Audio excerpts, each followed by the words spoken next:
Welcome to a new developer preview event with me, WB Writing Bull, on Twitch. And my two guests want to show you their game, namely Monarchs at Play. And the two Monarchs you see in the picture are Emmanuel Thun at the top and Eric Neumann below, both from Magdeburg. Hello, everyone. Hello? And this is your first game, I believe. Yes, well, at least our first truly commercial game. Of course, we already did some programming together during our studies, but this is the first one that's really a bigger project, yes. Depending on when you're watching this video on YouTube, right now, as I said, they're live on Twitch. But depending on when you watch this on YouTube, you might be able to get a playtest version on Steam and play for free. It's available until May 1st. We're recording this right now on April 26th. There might be more playtests or demos or something like that later on, but that's the current offer. Link to the Steam store page, also for wishlisting or following the page, is down below in the text description on YouTube, also in the first pinned comment. And on Twitch, it's also pinned and will be posted.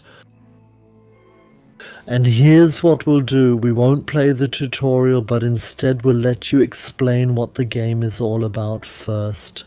When you meet people at a party and tell them you're game developers, how do you explain to them, while a bit drunk and shouting over the noise in 23 sentences, what this is all about? So usually, if I end up in a situation like that, I first ask people if they know Civilization, because it's such a big title that most people are familiar with. And if the answer is yes, I usually say that it's basically Civilization in just 1 hour, and that explains it pretty well. Otherwise, it's a turn-based strategy game where the main focus is on building your own empire, and it's condensed into just 1 hour. That's the short pitch. We want to try out the game. We'll skip the tutorial. The finished game will of course be available in German too, I think, but for now the current version is in English for now. And we'll go into single player. And these are typical skirmish maps that you can make. So random maps where you can set up opponents for training purposes or for smaller or bigger adventures. There are also weekly missions, challenges, and tasks that you want to give to people, where you can achieve a high score in the playtest and get your name recorded. At least until the next weekly mission comes along.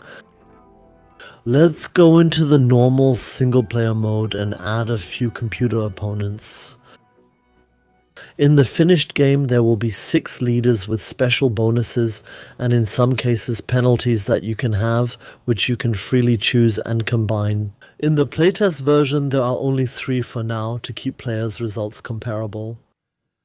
I would like to play as Hammurabi, or Hammurabi has the advantage that science buildings are built very quickly, and then you can use the ideas you have. If you want to upgrade buildings or if you want to progress and get new buildings quickly, you can implement that very quickly. Simply make it a reality. I find that very practical without fundamentally changing the basic rules of the game. And then let's add 2 computer opponents. First, Hatshepsut the Pharaoh from Egypt, and then Augustus. Let's put them on different teams so we don't play with them. Let's choose a medium map size. There are 3 options. The maps aren't too big. And there are different map scripts, 4 to choose from at the moment. Which one would you recommend if you wanted the best picture of our game under standard conditions?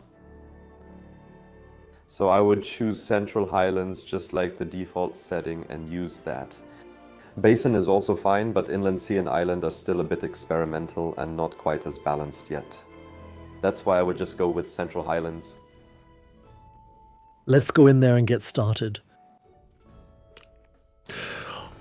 So you can finish a game in an hour, or you can take things a bit slower and more thoughtfully, or you can warm up. But basically it works.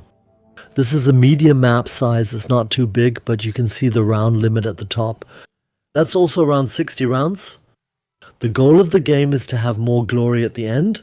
Those are the purple or lilac crown symbols on the right side. There are also 2 resources in the game, 2 non-virtual ones. That's the food and that's the production. You try to increase those, and then the further the game progresses, the more rum buildings you build and the more you advance with rum. The first building you build, Emmanuel, is a palace, and you have 3 to choose from.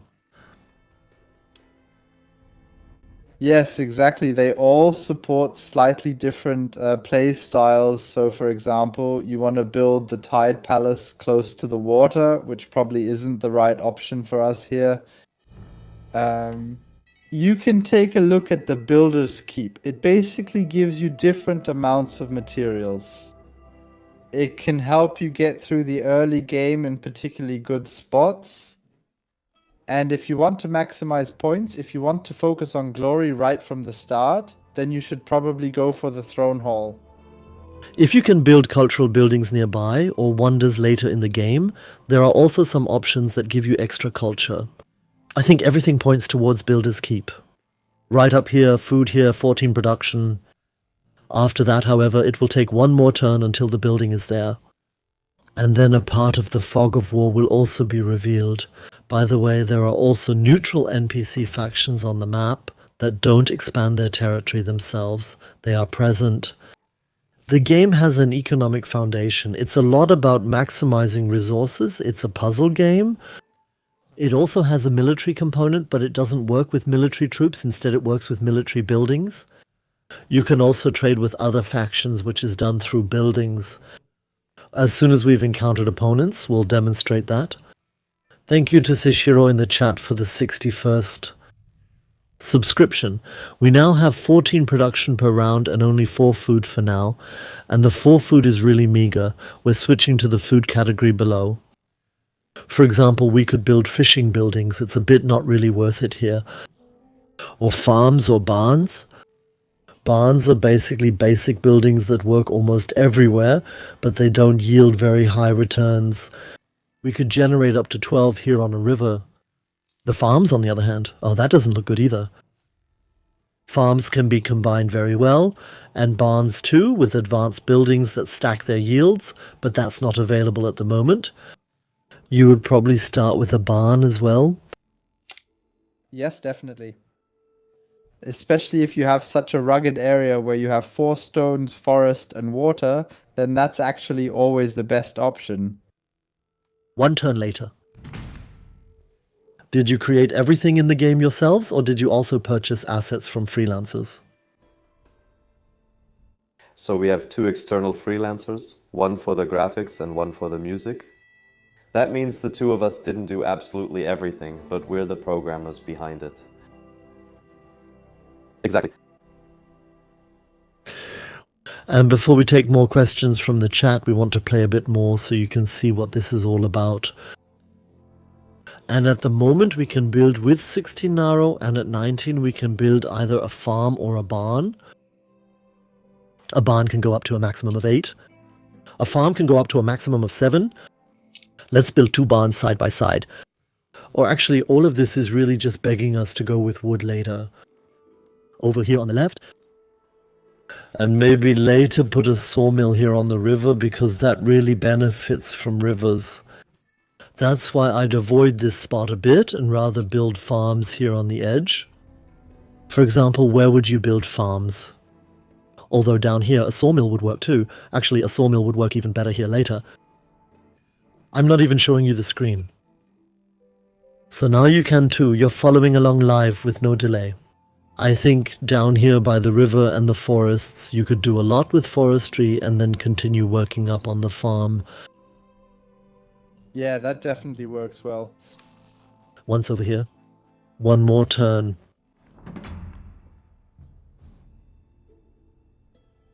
Enemies, we still don't see where they are. We also don't see where they're working yet. If they were building the glory buildings, we'd notice because the high score would change. And we're all still in the resource gathering phase together. At the moment, we can't build another building. Next one. And now we have 23 food each round and 14 production. And let's see what we can do with that. I would personally say that the bottleneck is still food because you actually need more food than production. Even with a surplus, I'd still invest in a food building. What do you guys think? I think that's a very good decision. Well, I would say it depends a bit on which strategy you can take. That's definitely a good one. Because with food you can expand a lot, that's very important, but you can also go for wonders.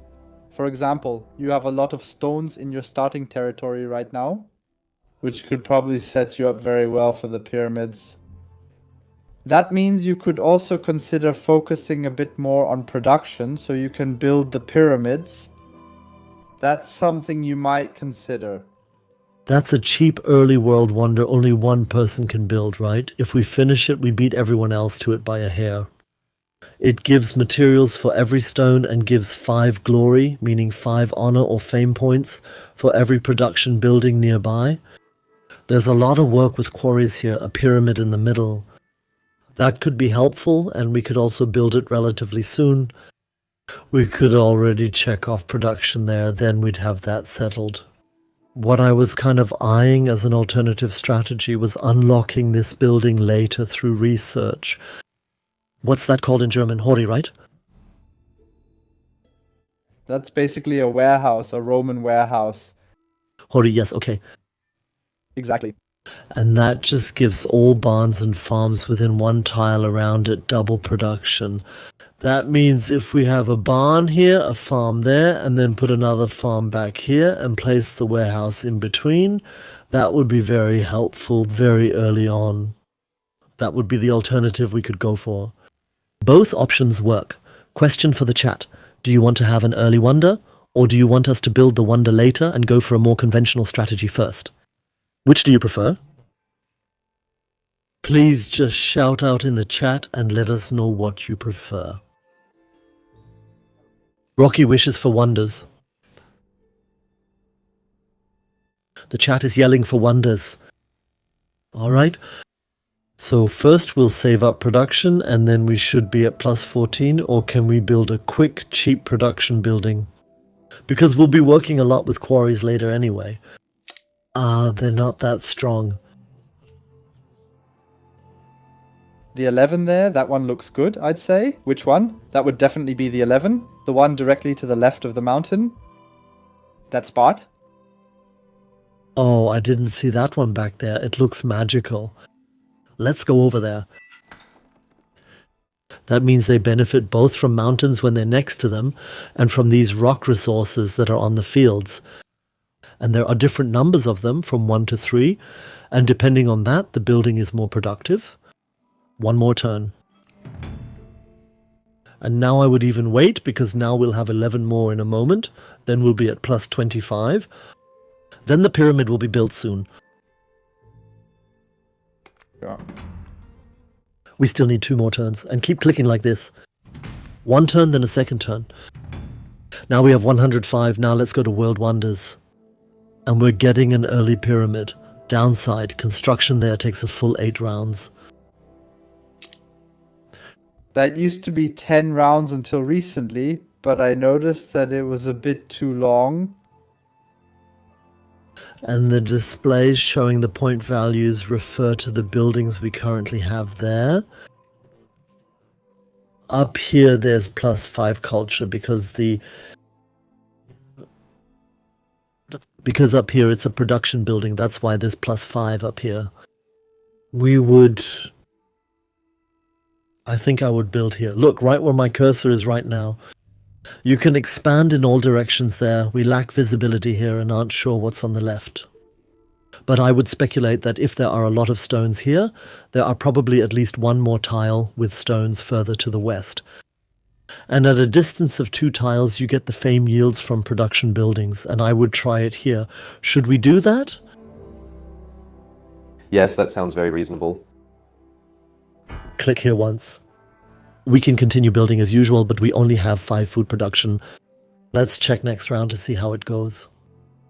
We could also already get more reveal by building a lookout, a watchtower. That happens pretty quickly. Doesn't cost too much. The buildings, they get more expensive every round. The regular production buildings, or do they get more expensive with each additional building you build? With the food costs? Exactly. The food costs increase with each building you've built, or rather, with each one you own. If you acquire military later on, that also counts. Okay, sort of. Mm-hmm. We have a lot of food. Should we maybe, well, these aren't really fields. For now, I would keep focusing on food. Production will take care of itself. The pyramid takes a long time to finish. Currently, we don't need to build quarries. I would first look for places with a lot of food. And we don't have those at the moment within our borders. That means I'd like to build a lookout to find food spots. What do you think? In which direction will we find good food fields? It could be possible in any direction, maybe upwards, because there are pretty few stones and also trees there. That means there could be a lot of grassland. And if there's a river running through there, that would of course be optimal for farms. Or you could just go along the river down there. You could do that too. Hoping that there's not just ice here, but that the river goes somewhere up north. Yeah, for example, that one is just up and to the left. Exactly that one. That would be an ideal spot for a farm, for example. There could theoretically be more, but you just don't know. You could build a farm with 7 right here in front. Then let's build the lookout up here. That way we won't destroy any fields. So this spot is pretty poor for a quarry. We can safely build over it. Now we'll get more visibility in just one turn and see if we made the right gamble. And I find it very helpful that we've discovered water here. Because with the combination of harbors and ships, you can really rake in a lot of food. That could also be the first building we unlock through research. What we need for that, first of all, is to be able to expand our cultural borders. Because you can only build most buildings within your cultural borders. The exception is all the buildings here in the housing tab. You can also build those outside of your cultural borders, and that's usually what you do. We could build a village square, a village plaza, so it reaches over here and reveals this area. Or we could unlock the harbors and try to build a harbor up here. And the harbor is also a residential building and takes a bit longer to build. And it has greater range. There, the cultural borders are extended by 2 tiles. The village squares only extend by 1. One key thing here is that in order to build the harbor, we first have to unlock sailing. Those are the technologies. And to unlock sailing, you have to build a simple research building, an observatory. And that, in turn, can only be done within your own cultural borders. And it has to be placed in such a way that the requirements for sailing are met. 2 sea tiles have to be next to the observatory. I don't think we can manage that at the moment. So, in short, we still have to use the village square, right? Yes, very well summarized. Yes. Put it up here. There or one down to the left. Too late. Already done. WB clicks faster than I can keep up. What's your wish? Well, of course you can build it up there too. But if you build it one to the left, down below, on the river, then you can exactly on the river. Then you can theoretically build farms there right away, which are very efficient. Let's see. Alright, the farms are only shown to you within the cultural borders, not outside. But because you know the game well, you know that farms are worth it there. Click here once. Yeah. And basically you can build them anywhere, but the terrain has to be uncovered first. Someone in the chat is asking if you just right-click on them again to demolish things. And you can also do that later in the game with finish buildings. No, there's a demolish button for that. It's this one up here. Exactly. As long as you do it in the same round, you basically get everything back. But once you've built it, you can only demolish it again. I think it's a nice little game. Technically it runs surprisingly smoothly, especially in this early state. These people are experts. Speaking of which, ad break. I have an equipment sponsor, the company Asus ROG, Republic of Gamers. I'm with them because they do really meticulous, high quality work. I rely on good equipment as someone who needs professional hardware for streams and videos. That's what I get from them. And if you ever want to take a look at Asus products yourself, the hardware expert in our community, Marcel, will gladly recommend this mouse to you. I've already tried out and presented many high-quality and innovative Asus mice for you. However, my absolute favorite mouse is the new ROG Harp 2 Ace. This high-quality gaming mouse, like its predecessor, was developed together with esports professionals. It's perfectly balanced to allow effortless fast movements with absolute precision in any game, whether it's a first-person shooter or a strategy game. I especially like the mouse's shape, which fits perfectly in my hand. The casing is made of bio-based nanomaterial, which reduces the weight to 48 grams and increases impact resistance. The included mouse grip tape can be optionally applied and further improves the grip on the buttons. The rounded design of the PTFE feet reduces contact friction with the mouse pad and ensures smoother movements. A stable internal structure prevents the sidewalls from bending. The shape of the mouse is suitable for any grip. You can bend your fingers in a claw grip or lay your hand flat on the mouse, whatever suits your habits and ergonomic preferences. I find the technical specifications of the ROG Aimpoint Pro sensor very impressive. The mouse sensor delivers 42,000 dpi at speeds of up to 750 inches per second and can withstand accelerations of up to 50 G. In practice, this means that the mouse remains absolutely stable and precise even during very fast movements. And the best part, it works absolutely reliably even on glass surfaces. No dropouts or tracking issues. Really cool!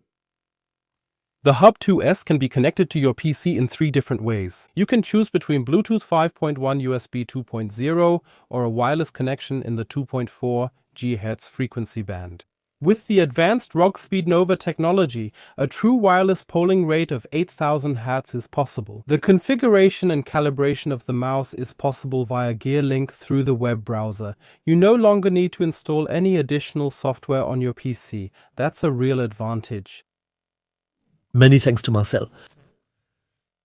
Cool, now we're well informed. How Marcel always works his magic in these 2-minute videos is always amazing to me personally.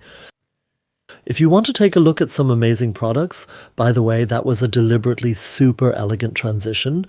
A link to my page, my homepage, can be found in the description below on YouTube. There you can read about everything I use, like my monitors, what's built into my PC, my own mouse, also from Asus, and so on and so forth. And of course, the link to this mouse that Marcel introduced can also be found there. The game has a strong economic focus and actually comes more from the civilization genre. Personally, with your passion, you surely have an impulse. As a young developer, you usually want to play the games you develop yourself and think about what you like, what suits your own taste. It comes from the civ genre or from the city builder genre. Actually, from the Civ genre. For me, it's actually both, because I'm a big fan of the Civilization series as well as the Anno series. And I was always the kind of Civilization player who liked to avoid war and preferred to focus on optimizing the economy as much as possible. And that definitely shows in the game as well, where we put a lot of emphasis on making sure everything is interconnected and that you can really invest time to achieve optimal production. This is where our housing is being built. I would say we should save up some resources so that when it's finished in 3 rounds, we can build a lot around it all at once. Unless we had a spot for a farm, that one was pretty good. No, not yet. Actually, that was the 7 here. You liked that one, right? No, the one to its right is really good. This one here, the one that's coming up now. Then let's wait and see. Then we'll click on to the next round. The village square will be finished in 2 rounds and the pyramids in 5 rounds. We've played 11 out of 60 rounds. We're still collecting more resources. Personally, I'm a big fan of not collecting resources, but spending them. I'm itching to do it. But still, I force myself to wait another round because I know that we're about to get 6 new spaces that we can build on. Then And I want to unlock the harbor as quickly as possible, so what we can do is start building fisheries, one here, one up front. And we can also build a quick farm. We have an 11 spot down here. We can do that already, we can afford it. But wait, I think the harbor costs 150 production. Yeah. Then it might even be worth considering that we have to unlock it through research first. That we place the research building in such a way that we unlock seafaring. There are 4 technology areas that you can unlock with the observatory. And which one you unlock depends on the location. The construction area needs 3 or 4 natural features. What are natural features? That's something like wood and trees nearby and rivers. Exactly. Wood, stone plus fish. Genau. And seafaring in turn needs to have 2 sea tiles next to it. 5 buildings, no matter what type, unlock theology. And for military tactics, you would first have to have discovered enemies. No, you don't have to. You can also place it next to an observation dome. That means if we go here, we would unlock military tactics. Here's sailing. We're going for sailing. I'd go here. Here we can always add an observation dome next to it later. And then see how it goes. Now let's wait a turn or save up for the harbor, The harbor is only useful after you've built several ships. The harbor by itself is pretty pointless. I think we could go ahead and build a ship and a farm, right? Yeah, I would do that too. I'm also a fan of spending the resources early so that they can start working, so to speak. We only know what the harbor unlocks after we've built and finished building it, like what the topography is 2 tiles away. Within 2 tiles, it boosts all the fishermen placed there. If I had to guess, I'd say it's more attractive on the 6th tile where my mouse is right now. Would you say the same? Basically, he is, well, oh, that's the fisher. The harbor is probably more attractive there. The harbor is simple. You just have to build as much as possible next to it and have a lot of fishing boats within range.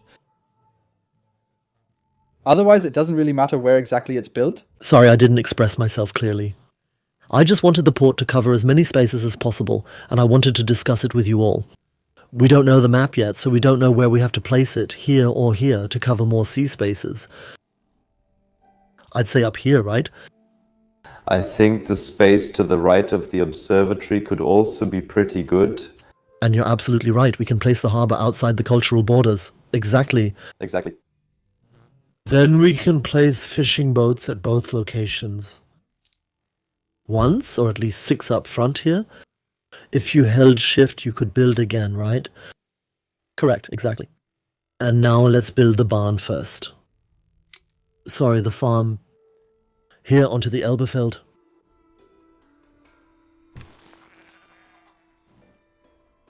And now I would like to go to the harbor. Nice and easy. Yes, you can do that. 1 turn later. Now we've unlocked construction thanks to the completed observatory. We've completed 3 buildings and, among other things, also unlocked the sawmill. And besides that, the storage area we talked about and the forge. The forge helps with quarries. Exactly. And also both pyramids, which can be very worthwhile because the pyramid already produces a lot by default. So the rum that the pyramid produces would also be doubled, right? Yes, exactly. And since the forge itself is a production building, the pyramid gets 5 more glory anyway.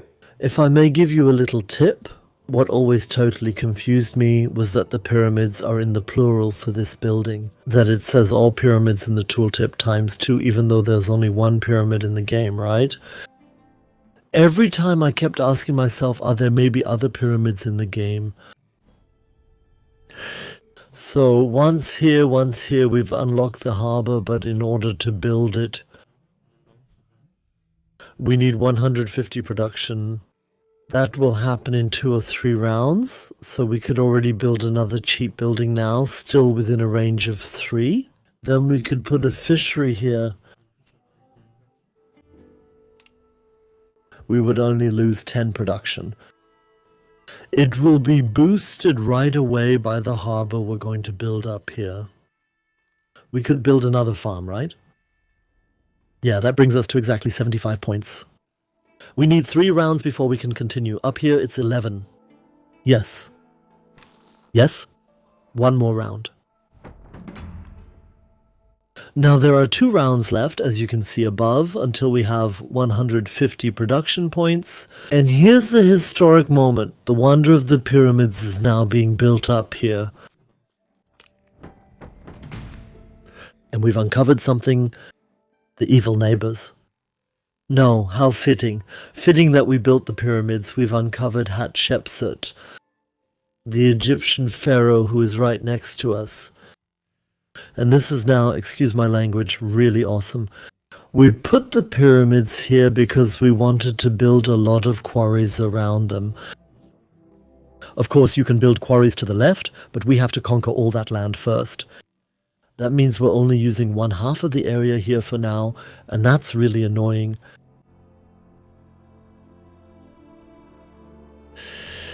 Now we'll wait 1 more turn until we have the harbor finished. But you can also see that we were just at 25 per turn. And now another 33 have been added. I don't know. Only because of the pyramids. They are really powerful. And this is pretty funny. Basically, they're building a bazaar. They want to leech off us. They want to trade with us. Yeah. Yeah, it's one-sided so far since you don't have a trading building yet. So trade works like this. There are 2 or 3 types of trading buildings. Most of the time, you'll probably build the bazaar on land and the trading ships at sea. And they have advantages when enemy buildings are next to them. They siphon resources from them and unfortunately also fame. And that's really annoying. That's really annoying. They're going to generate a lot of fame. They'll be ahead of us, so we need to consider how to handle it. And I'll make a prediction. Once we've built the harbor, and let's get started with it now. Let's put it right here in the front. Once we've built the harbor, in 4 rounds it'll be time, and then we'll save up a lot for the ships, get food, and then we'll be swimming in food. Then, under certain circumstances, we'll go for a military attack with military buildings that you place next to it. Which is easier said than done, because first you need an incredible amount of food for that, and second, they have to be within your own cultural borders, but I don't think there's any other way. Yes, and there's always the risk that Mr. Chapswood will come and try to conquer the pyramids, so you have to be especially careful at the border anyway. I'll turn on a layer at the bottom right, an overview, and look here, symbols pop up, and you can see how much cultural pressure there is in each area. For your own, it's just your own cultural pressure. Yellow would be on the other side, but that can change. By the way, that really reminds me of the 4X game from Ozymandias. Did you perhaps take some inspiration from there? Well, not really originally. I played the game, and of course it was a bit in the back of my mind, but actually not that much. But for the graphics, when we were thinking about how we actually wanted to present it, we did take a closer look at how they did it, because you can really see it nicely with those funny circles. They gradually fill up, and here we have 2 blue badges on it. If yellow one's pressured, more yellow would be added. Being in the majority means holding something. If you're in the majority on foreign territory, you conquer something. That means attacks on territories don't happen through armies, through troops, but through buildings, and they simulate the military pressure that comes from them. So harbor takes 4 turns to build. More pillars. Should we get some money? Should we collect resources so we can build a lot of fisheries later? So you could also, and that's probably what I'll do, put an observation tower up there and just see what's going on. Where Hatshepsut is already standing there. Go there once and take a look. You can tear it down again. It uses 4 food per round, I think. You can say, I've seen it once, that's enough, then get rid of it. However, you don't get the building resources back. At least not without special measures. Oh, wow. Wow. Wow, that... She's building one village square after another, and that's pretty important for our strategy. Would you like to explain what happens when you slowly work your way forward? Yes. Exactly. So as soon as you take over a space, you don't take over the building that was there before, but it basically gets converted into a monument. And then the monument produces a lot of fame for you. But it also has the disadvantage that when you try to attack someone, you don't take over all of the opponent's military, but you're kind of slowed down a bit, especially because you don't have those borders anymore. And the advantage now of having so many village squares here is that once we start capturing them, we basically have space the whole time to continue our attack, theoretically. The village squares are the only buildings, and the pyramid, I think, and the wonders, I think, that you take over during an attack and that then remain standing. All other buildings, as just explained, are converted into monuments. Right, that was the detail I forgot. Alright, great. That means we have a chance to make progress here. Let's start building. The military buildings are up ahead. Take a look. Usually you start with a training ground, a training area. And I'll hold it up so you can see what it's about. You can only build it within your own cultural borders. You can see a red 1-tile radius around it. You can see it in the tooltip below, along with the listed numbers. And the numbers represent the military building, and the military pressure you exert with a district. That means just like there are currently 3 or 4 military points on the field, if there were hypothetically a training ground here, we would exert 3 points of pressure on the neighboring tiles, on our own tiles as well as on those of others. And then someone asks in the chat what kind of crates are flying back and forth here. Max Smith asked if those were rum crates. No, and yes, they are rum crates. With H rum is actually being produced here. In this case, actually not. That depends on what funny thing your trading partner has built for you. So from material buildings, you get material. From food, you get food. From rum, you get rum. And the funny thing is, from trading buildings, you get everything. That means basically right now only Hatshepsut is benefiting from this trade because she's basically skimming it off. But we could also consider, okay, we don't feel like going to war. We just place our trading building next to hers. Then we both benefit. Exactly.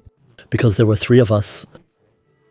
The crucial detail is that pyramids, even if they produce rum, are still a material building, so that Hatshepsut doesn't get any rum from it, but only material. Yes, there are 3 of us in total, so we would agree now with Hatshi, with Hatshipu, with Hatshepsut. So we silently agree that both sides will build trading posts here on the border, and that way we have a Cold War with trading posts. Then they would benefit, we would benefit, about on the same level. And we would do this at the expense of the third faction, so they would be worse off. Neither of us would have any advantage over each other. The other alternative would be that we use military buildings and try to conquer all the many village sites, which is actually pretty cool. They're called theaters, I think, but now we're getting ahead of ourselves. There are these rum-producing buildings that benefit when there are a lot of village sites around them, and that just screams to build a lot of them here. I would really like to do that. I would like to work with the military. Or would you rather be peaceful, please? I think that sounds like a very good plan. Yes, let's do that. We'll do that too. We'll see if we can find some more production somewhere. A lumberjack. A lumberjack building, a maximum of 7 up front here. But the pyramids benefit from quarries, from stone quarries. The rum is also displayed there. We could already generate 5 rum there and 8 production. I would definitely take the best field now. That only costs 36 in proximity. We can do that. We'll build that eventually. And later for military expansion, when we'll probably work with our own village sites again. Exactly.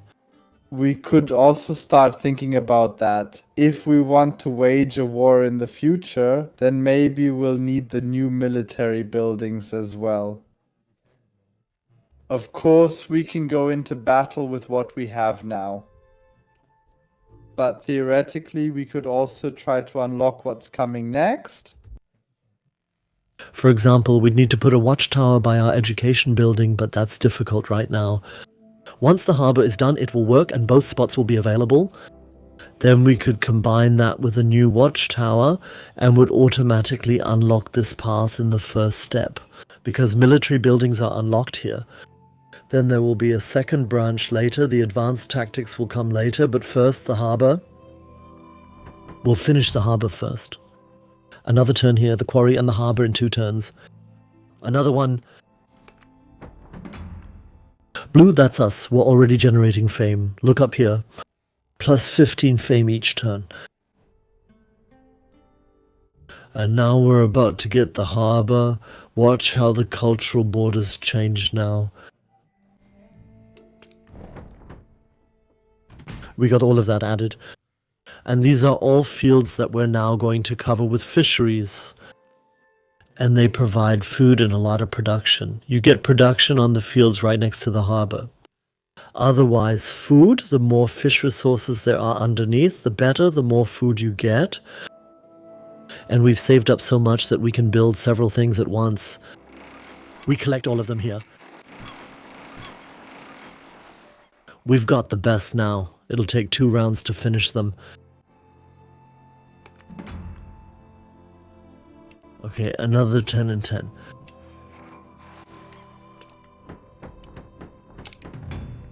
Now they're all done and we have plus 131 food now. I think we can do even more.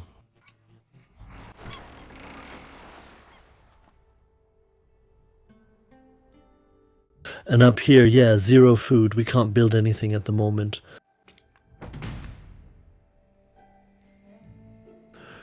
So, and now we have 132, 142 food per turn. Looks good. 82 production is okay.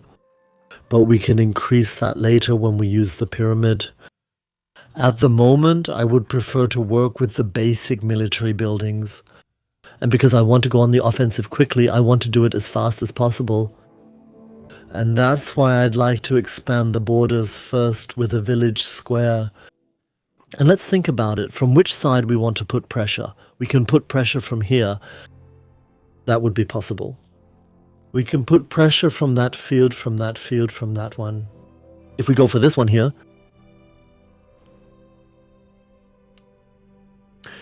that one also has a military value of 2. 2, okay. That means we have 2 military pressure from each, so that's 4 total on this one, right? From the other side, right? That's already, I mean, the opponent hasn't put any pressure on it yet. That only applies to itself. Exactly, that means if we place the village square here, then we could launch an attack from the side afterward by placing a military building here. Yeah, I think that sounds very clever, yeah. Let's give that a try. It takes 3 rounds. We could also make a pincer movement from the other side. But we don't have that much food at the moment. I would even start, maybe even expand production again. And the glory of the pyramids, because why did we build them? They benefit mainly from quarries. And we could... Why doesn't this bring any fame here? Because it's 2 away. It has to be directly adjacent to give fame. Ah, right next to the pyramid, okay. Exactly. We could build over the farm. Should we do that? I think that makes sense. I think so too. And after that, we could also build the forge between the two quarries. That way, the forge would double the production of both quarries and the pyramid. That could be good. We'll show you that soon. This is the field we'll build over. No need to demolish it in advance, just click demolish, but it takes one turn. One more. One more turn. We can already build the forge. That will give us 21 production. Take another look at the tooltip. It gives 5 materials for wood on that tile. Oh, here the pyramid is within 1 tile's range. It will give 2 production, not within 2 tiles range. Exactly. That's why you'd have to build over that one quarry again, where you would then get 52 production and 24 fame. I think that's definitely worth it. That's definitely worth it. It's worth it because of the fame, or because the other 2 are also doubled. Yeah, exactly. So plus 52 is just a lot, really a lot. So what you see there is already fully calculated.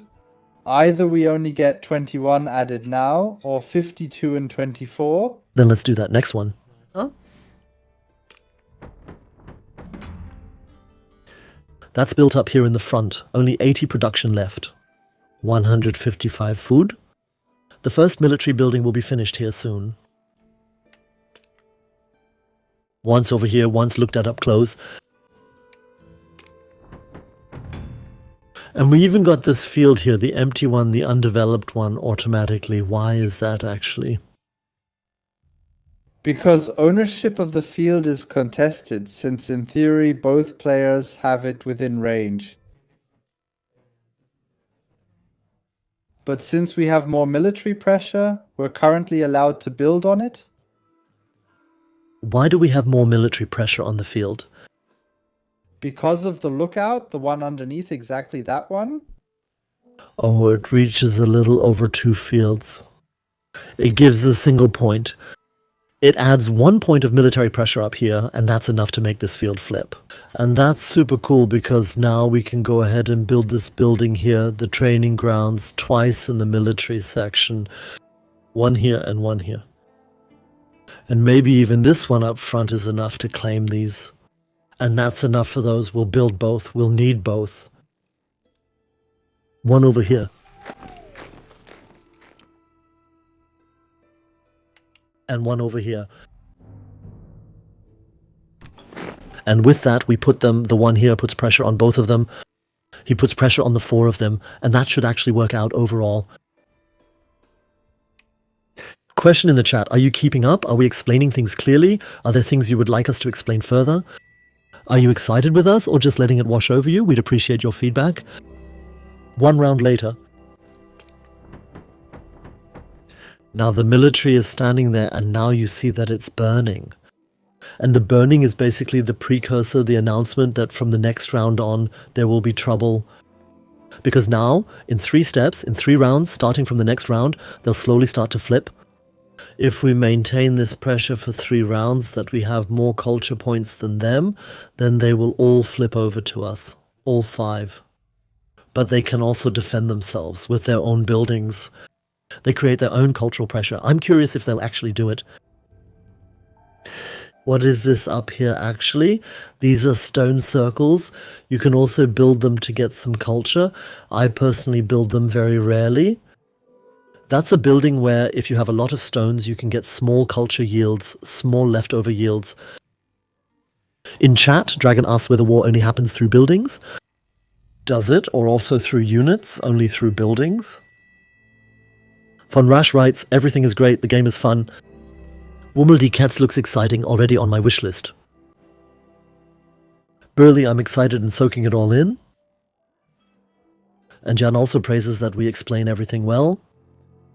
So then we have to be careful not to forget to spend our resources in all our military enthusiasm.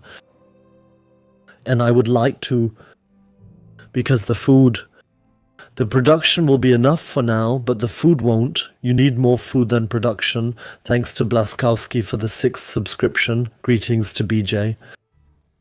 That's why I want to plan a second harbor. placed up here, and around the harbor lots of other ships. What do you think about that?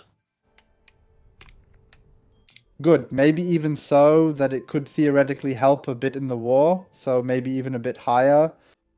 Exactly. Then you potentially have the space there in case you need it.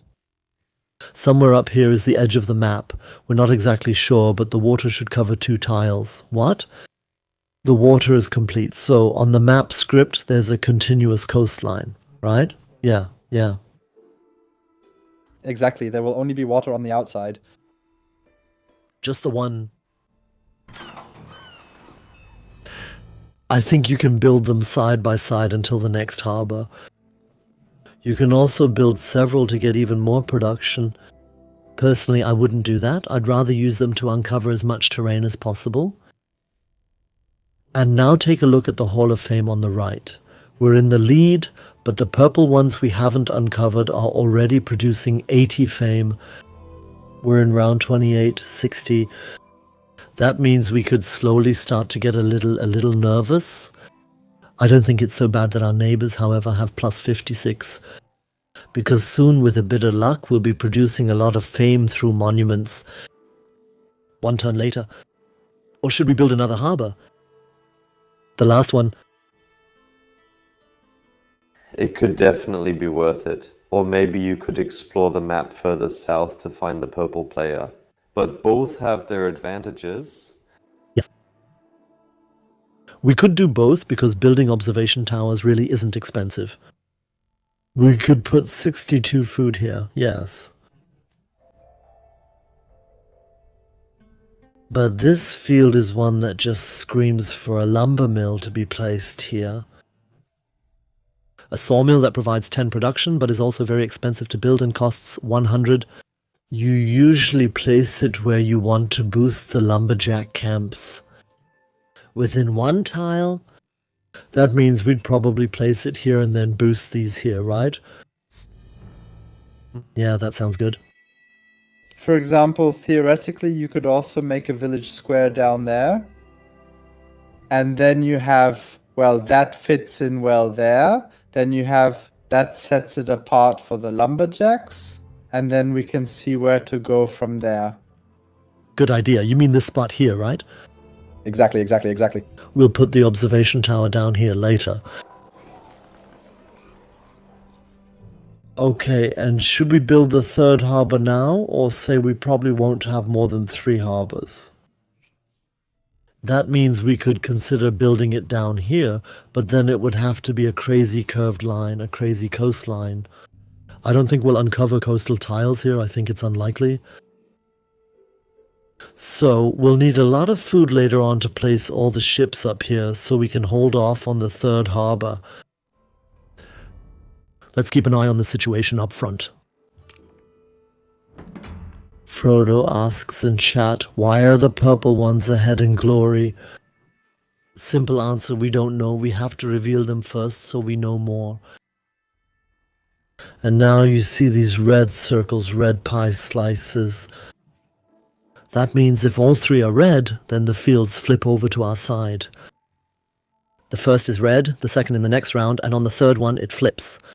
We're only pressuring 2 fields now instead of all 5. They must have done something. Can you imagine what they did to protect those 2 fields? No, yes? Yes. This one. They built their own training ground up here. Okay. But we'll still get 3 though. And then we can keep drilling in. What's forming here? A bazaar? The theory is that the computer has already calculated that it won't be able to defend this area anymore. And it's already proactively building a bazaar next to the tile that will soon be ours. And I'd say the same. That's really cheeky of the AI, seriously. I don't want to play against such a clever AI since that's happened to me several times, even in my own games. This situation isn't a coincidence. I'd like to point that out again. Let me just quickly tell the YouTube viewers that there's a playlist for the game and that you can wishlist it on Steam. You can find the wishlist link in the YouTube description right below this video. And there will also be a second part on YouTube, because I just thought we'll simply continue this for another hour